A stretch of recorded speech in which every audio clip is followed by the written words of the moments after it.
मतलब आज़ाद भारत का पहला आतंकवादी तो वही है नाथूराम गोडसे, जिसने राष्ट्रपिता महात्मा गांधी की हत्या करी थी। तो आज उसके भी मानने वाले हैं या नहीं है? प्राइम मिनिस्टर पर सवाल उठाना देशद्रोह है? आप बताइए। किसने कहा?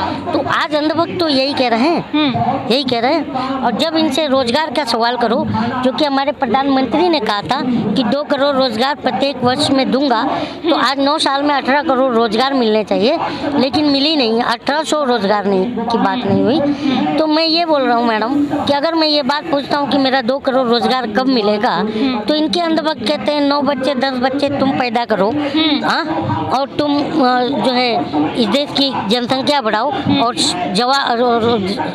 जॉब जो है सरकार से मांगो। ये बताइए 9-10 बच्चे किसने पैदा किया? अभी आपके सामने एक मैडम थी जो अभी आएगा भी, वो मेरे खिलाफ प्रोपेगेंडा बना के डालेंगी, ठीक है ना? तो उन्होंने बाद में जब फंसी तो बोलती मेरे नाना ने 9 पैदा कर दिया। तो गलती तुम्हारे नाना की, तुम मेरे नाना पर क्यों आओ? केरला स्टोरी एक प्रोपेगेंडा मूवी है। आप मीडिया के साथी हो, आप सबको पता होगा कि सुप्रीम कोर्ट में भी इसकी याचिका लगी थी। तो कोर्ट ने कहा कि ये फिल्म पे बैन नहीं कर सकता मैं, क्योंकि ये एक काल्पनिक फिल्म है। और वहाँ पर प्रोड्यूसर ने जो 32,000 जो युवतियों की गायब होने की बात कही थी, उसे हटा करके और फिर कितना कहा था उन्होंने? 3, राइट है ना? तो 3 और वो भी काल्पनिक मूवी, जिसको प्रमोट हमारे प्रधानमंत्री ने कर दिया, केरला स्टोरी। तो मेरा पॉइंट ऑफ व्यू ये है कि द कश्मीर फाइल जब बन रही थी, विवेक अग्निहोत्री बना रहा था, तो द कश्मीर फाइल जो है, देखिए भारत का अगर आप नक्शा देखेंगे तो कश्मीर भारत के सबसे टॉप पर है। तो वो जो टॉप पर है, तो वहाँ की एक अलग कम्युनिटी बिलोंग करती है ज़्यादातर, आपको भी पता है। तो इसलिए वो प्रोपेगेंडा मूवी बनाई गई। और वो प्रोपेगेंडा मूवी से हुआ क्या? विवेक अग्निहोत्री 400-500 करोड़ रुपया बना करके, और वो अनुपम खेर निकल गया, जो कि मोदी का एकदम भक्त हैं दोनों भी। मैं ये उसके खिलाफ नहीं हूँ, भक्त हो लेकिन सच्चे का हो। मैं तो ये चाहता हूँ कि नेता का भक्त नहीं होना चाहिए, क्योंकि जो है नेता भक्त मीन्स आइडियोलॉजी। तो अपने आइडियल जो है हमारे महापुरुषों को बनाना चाहिए, क्योंकि नेता गलती करता है। प्रधानमंत्री तो सुनिए तो द केरला स्टोरी की बात कर रही थी आप, तो जब केरला स्टोरी की बात कर रही हैं आप, तो मैं ये केरला स्टोरी कहाँ, कश्मीर फाइल कहाँ जब बनी थी, कश्मीर कहाँ है? भारत के सबसे अंतिम छोर पर, ठीक है। वहाँ पर इस तरह का कोई माहौल नहीं। फिल्म बनने से ना बनने से लोगों के, फिल्म देखने ना देखने से कश्मीर के लोगों पर कोई असर नहीं होगा, राइट ना? तो असर किधर होगा? उत्तर भारत की तरफ, उत्तर प्रदेश, बिहार, MP, राजस्थान, हिंदी भाषी जो पट्टी है, तो उनको वर्ग लाने के लिए ये फिल्म बनाया गया। अब केरला पर आई है, ठीक है ना? तो केरला सबसे नीचे हमारे भारत के है, नहीं है? एक तो टॉप पे है और एक नीचे है। अब केरला सबसे शिक्षित राज्य है, पता है ना? और NCRB का डेटा पता कीजिए तो क्राइम रेपो में भी सबसे कम है केरला, है ना? और वहाँ पर शांति है, ठीक है ना? धर्म के नाम पर लोग वहाँ लड़ते नहीं है। सुना है को केरला में आप ज़्यादातर नहीं सुनते हो, तो वहाँ पीस है। तो अब वहाँ के लोगों का बना करके फिर ये हिंदी पट्टी जो क्षेत्र है, इनको वर्गलाया जाएगा ताकि वोट बैंक साधा जाए। सरकार यही चाहती है, क्योंकि प्रधानमंत्री जो है, प्रधानमंत्री प्रमोटर का काम कर रहे हैं। हमने तो प्रधानमंत्री चुना था, हमें नहीं पता कि हमने प्रमोटर चुन लिया। बताइए, एक प्रधानमंत्री जियो का प्रमोट करता है, BSNL डुबा के, तो शर्म नहीं आती है? अब एक बात बताइए कि एक प्रधानमंत्री जो है फिल्म का प्रमोटर बन गया, जो कि एक प्रोपेगेंडा मूवी है, जो कि उसका रियलिटी से दूर दूर तक कोई नाता नहीं है। और जो भी देख के आ रहे हैं फिल्म, आपने देखा ना, मीडिया में देखा भी होगा कि जो फिल्म देख करके थिएटर से निकल रहे हैं और मीडिया में जब रिव्यू पूछा जा रहा है, तो उनका प्रतिक्रिया क्या आ रहा है? मुसलमानों से नफरत, अल्लाह को विलन बना दिया, यही है ना? तो ये चीज़ दिखाई गई है नहीं। मतलब देश में ये चीजें एग्जिस्ट नहीं करती हैं जैसा मूवी में दिखाया जा रहा है। वही चीज़ कह रहा हूँ ना मैम। उसका 10% भी एग्जिस्ट करता है कि नहीं करता है? नहीं, मैं अभी आपको पूरा कश्मीर से कन्याकुमारी तक का मैंने हिस्ट्री बता समझ गई आपकी दी। बात। तो ये एक सिर्फ वोट बैंक के लिए, हिंदी पट्टी क्षेत्र में लोगों का माइंड भटकाने के लिए। आप एक बात बताइए, the Kerala story as per government, मैं मानता हूँ गवर्नमेंट ही प्रमोट कर रही है, तो मान लीजिए कि मैं मान लेता हूँ इनकी बातें कि केरला स्टोरी, चलो मान लिया, तो ये बताइए कि केरला स्टोरी स्मृति ईरानी आकर के देख करके थिएटर के बाहर से कहती है सबको देखना चाहिए, ठीक है। तो ये बताइए केरला स्टोरी 3 महिलाओं की बात, ये 7-8 महिलाओं की बात है जो 18 दिन से धरना पर बैठी हैं, तो क्या ये देखना चाहिए कि नहीं देखना चाहिए? 41,000 के ऊपर युवतियाँ, NCRB का डेटा है कि जो गुजरात से गायब हो गई हैं, वो चीज़, वो भी महिला अत्याचार उत्पीड़न है नहीं है, वो देखना चाहिए नहीं देखना चाहिए? आप भी एक महिला हो, तो कहने का मतलब है कि सरकार जो है जनता के प्रति संवेदनशील नहीं दिखती है। जब जनता कहती है कि भाई हम कहाँ हैं, तुम्हारा 2 करोड़ रोजगार, तो क्या होता है? पुलवामा फाइल भी बनाओ, बनना चाहिए नहीं बनना चाहिए पुलवामा में, क्योंकि इनके सत्यपाल मलिक तो कांग्रेसी नहीं है ना,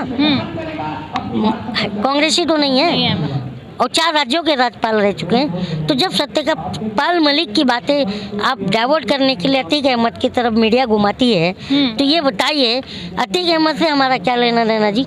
अतीक अहमद कोई महात्मा था जिसके लिए हम सड़क पर आ जाएंगे?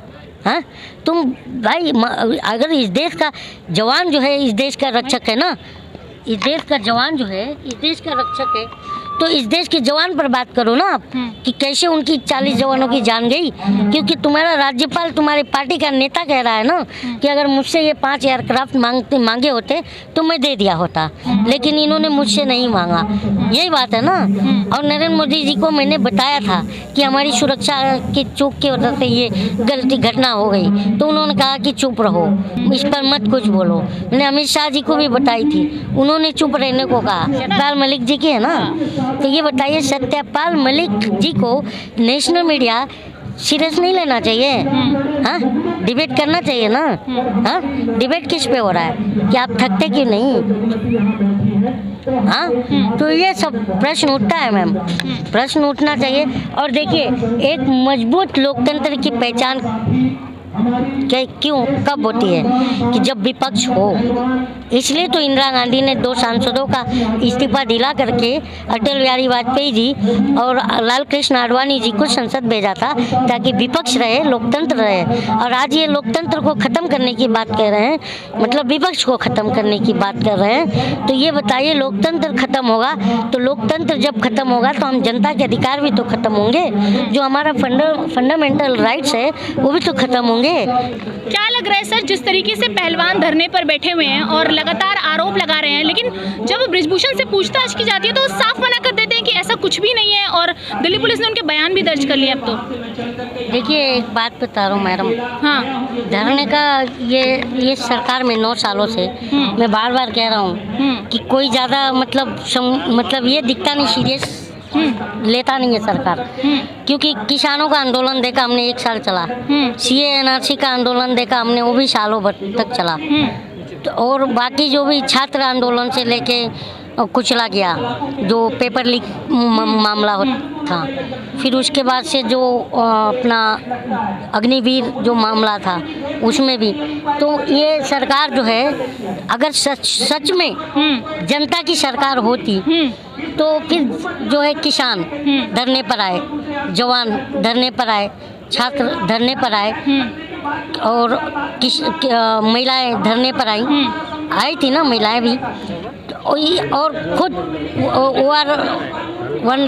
रैंक 1 पेंशन में फौजी भी धरने पर आए। तो आपको लग रहा है कि अपनी बात मनवाने के लिए या न्याय के लिए हमेशा धरने पर ही बैठना पड़ेगा तभी सरकार सुनेगी? या मैं आपसे वही कह रहा था कि धरना वाली बात ही नहीं होना चाहिए। और पहले की सरकारों में हम देखते थे कि इतना धरना ज़्यादा दिन तक नहीं चल पाता था। और हमने अन्ना हजारे का आंदोलन भी देखा है, जिसमें उस समय की जो तत्कालीन मनमोहन सिंह की सरकार थी, उनके लोग आते भी थे मंच पर, अन्ना से मिलकर भी जाते थे। तो अब इस तरह की कोई संवैधानिक जो प्रक्रिया होती है अब नहीं दिख रही है। नहीं दिखती है। अच्छा, विनेश फोगाट ने आरोप लगाए हैं कि जो विधायक है उनका बेटा, लगातार उनसे चुनाव प्रचार कराया गया है। विनेश फोगाट से दबाव बनाया जाता था कि यदि चुनाव प्रचार नहीं करेंगे तो ऊपर से प्रेशर क्रिएट किया जाएगा, आपको चुनाव प्रचार करना पड़ेगा। तो एक पदक जीतने वाली महिलाओं के लिए चुनाव प्रचार में जाना कहाँ तक सही है? ये बात मुझे नहीं पता है मैम, तो इसके बारे में मैं ज़्यादा कुछ तो बोल नहीं सकता। लेकिन मैं एक बेटी के हिसाब से मैं आया था, क्योंकि देखो बेटियां दुश्मन की भी हो तो भी उनकी जो है अच्छे भविष्य के लिए दुआ करना चाहिए। क्योंकि बेटी एक जो है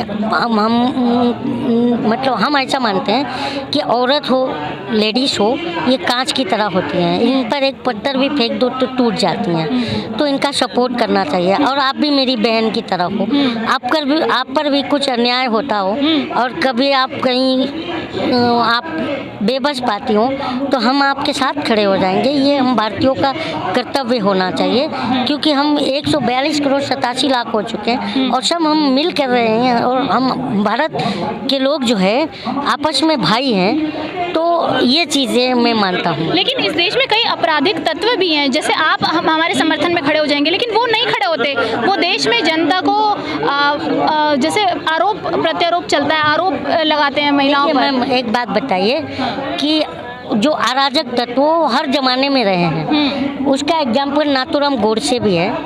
गांधी के टाइम पर उसने हिंदुस्तान का मतलब आज़ाद भारत का पहला आतंकवादी तो वही है, नाथूराम गोडसे, जिसने राष्ट्रपिता महात्मा गांधी की हत्या करी थी। तो आज उसके भी मानने वाले हैं या नहीं है, आप मुझे बताइए, हैं या नहीं है? बिल्कुल है ना। तो ये चलता रहेगा मैम कि बुराई और अच्छाई साथ साथ नहीं चल सकती। नहीं। तो फिर क्या करा जाए? सिर्फ बुराई या सिर्फ अच्छाई होनी चाहिए? अच्छाई होनी चाहिए। देखिए आप बताइए कि सरकार से सवाल करना गलत बात है? नहीं, बिल्कुल नहीं। हाँ।